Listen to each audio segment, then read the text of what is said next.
Champion des champions, Fausto Coppi n'a remporté qu'une seule fois Paris-Roubaix, mais sa victoire est entrée dans l'histoire des hauts faits de la course. Il se présente au départ du Paris-Roubaix 1950, vêtu de son beau maillot de champion d'Italie. Son ambition est simple, gagner. Il décide de durcir la course en attaquant dans la côte de Doullens, qui était autrefois le véritable juge de paix de l'épreuve. Sur le plateau venteux qui suit, le peloton se fractionne en plusieurs éventails. Des chasses terriblement éprouvantes s'organisent.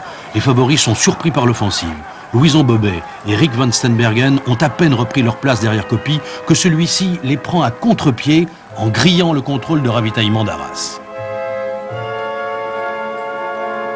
En quelques coups de pédale, le Campionissimo rejoint Ciardis et Maurice Dio, parti devant en éclaireur.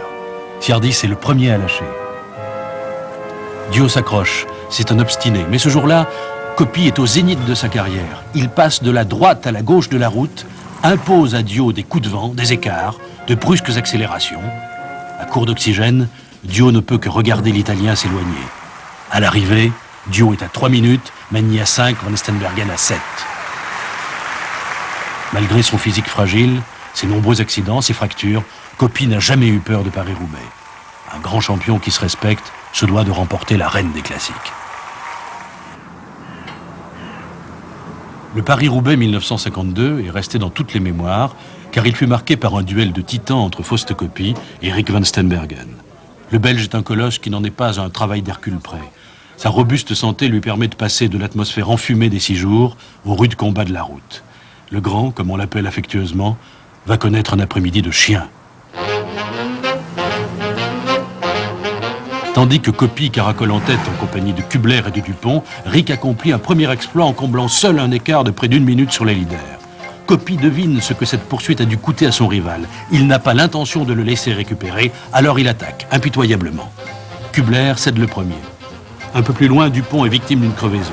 Rick et Fausto se retrouvent en tête-à-tête. Le calvaire du champion belge commence. Pour gagner, Coppi doit arriver seul, car à l'époque, Van Steenbergen est imbattable au sprint.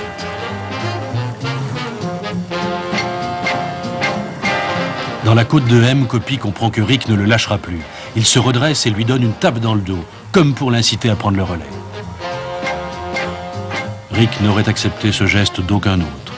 Mais il s'agit d'une affaire entre grands seigneurs. Un code tacite auquel nous, pauvres mortels, n'avons pas accès.